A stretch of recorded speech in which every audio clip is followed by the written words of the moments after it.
Right here is the cordless vacuum sent to me free of charge for this review. So this is going to be battery operated. That battery is going to be provided for you, and it's going to plug in right on the back here, just going to slide into place. They do also provide you with that battery charger. When you first get your vacuum out of the box, you do have to put it together, but that assembly process is going to be very, very simple. You don't even need the user manual in order to get it put together. Taking a look at the top of the vacuum, this is going to be your touchscreen control panel. So pull the trigger, that's going to power it on. Then we have different suction speeds. So we have low, medium, and then high.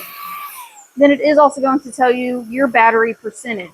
When you are done using your vacuum, you do need to empty out the tank once it gets to the max fill line. That's going to be very simple as well. Just click on the little unlock button right here. Then you're going to be able to press this red button and all that debris is going to come out.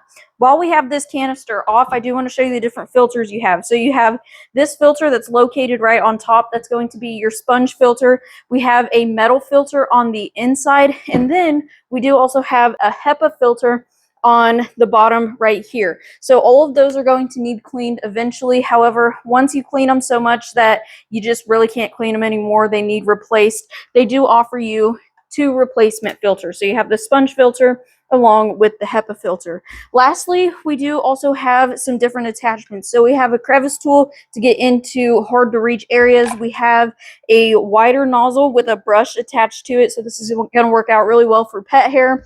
We have a brush, so you're going to be able to clean out the filters. We do also have a hook. That is so you can get hair out of the bristles.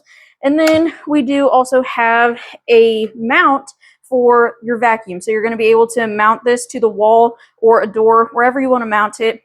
You're going to be able to hang your vacuum nice and neat in storage. So whether you have low profile carpets or hardwood floor, tile floor, and you're just looking for a vacuum that you don't have to lug a cord around, this one right here is one worth looking into, and I think you're going to really like it if you do decide this is the vacuum you're looking for.